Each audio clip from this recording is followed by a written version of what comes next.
Guys, ini adalah program asal-usul channel Historia.id. Jangan lupa subscribe dan aktifkan notifikasinya ya. Sejak kapan manusia mulai memakai sarung tangan?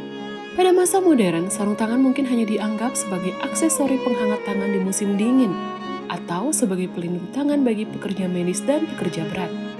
Namun sarung tangan di masa lalu punya peran yang jauh lebih luas dari masa sekarang. Lebih dari sekedar aksesori, sarung tangan dulu menjadi sebuah simbol status sosial, adat, dan tradisi. Inilah asal-usul sarung tangan. Sarung tangan tertua yang ditemukan diperkirakan sudah dibuat sejak 1343 hingga 1323 sebelum Masehi. Ditemukan dalam makam Raja Tutankhamun. Ia terbuat dari kain linen yang mengikat di pergelangan tangan.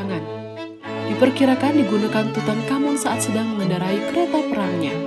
Pada masa itu, sarung tangan sudah menjadi simbol penting yang dikenakan keluarga raja dan pendeta. Karena mutu bahan dan keterampilan yang tinggi untuk membuat sarung tangan, ia jadi dikhususkan untuk prajurit, pekerja berat, atau untuk kebutuhan upacara kelas atas. Sejak masa Raja Edgar, penobatan penguasa kerajaan Inggris ditambah sebuah ritual, di mana sarung tangan kanan sang penguasa akan dilepas oleh pejabat pengadilan untuk dipasangkan cincin penobatan di jari manisnya. Sebelum abad ke-14, di Eropa sarung tangan umumnya hanya dipakai laki-laki. Sarung tangan biasa dijadikan hadiah oleh kalangan atas sebagai tanda kepercayaan pada si penerima, serta digunakan ksatria untuk menantang duel dengan menjatuhkan sarung tangan mereka.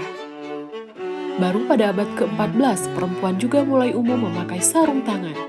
Bila kaum pekerja memakai sarung tangan keras untuk melindungi tangan mereka saat bekerja, kalangan atas memakai sarung tangan lembut dari kulit binatang sebagai simbol mereka tidak melakukan pekerjaan kasar. Umumnya terbuat dari kulit domba, ayam, kambing, anak sapi, hingga anjing. Perempuan kelas atas biasa memakai sarung tangan sampai malam hari agar kulit mereka selalu lembut.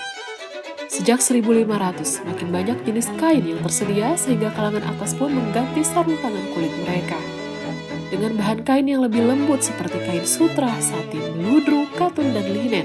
Sementara kain sutra yang sangat mahal menjadi incaran keluarga raja dan bangsawan kelas atas. Rakyat biasa baru mulai memakai sarung tangan terbuat dari kain katun pada 1600-an. Memasuki abad ke-19, berbagai jenis sarung tangan seperti sarung tangan anti api dan sarung tangan pajang sudah dibuat. Namun, sarung tangan elastis untuk menjaga kebersihan tangan dokter baru diciptakan pada 1894. Melihat suster di rumah sakit tangannya terluka karena terkena asap dan antiseptik keras lainnya, dokter bedah William Halsted pun memesan sarung tangan lateks khusus untuk sang suster. Menyadari sarung tangan lateks dapat melindungi tangan serta membuat bekerja lebih aman, para dokter dan suster lain pun mulai memakai sarung tangan saat melakukan operasi. Sarung tangan medis sekali pakai diciptakan perusahaan Australia The Ansell Rubber.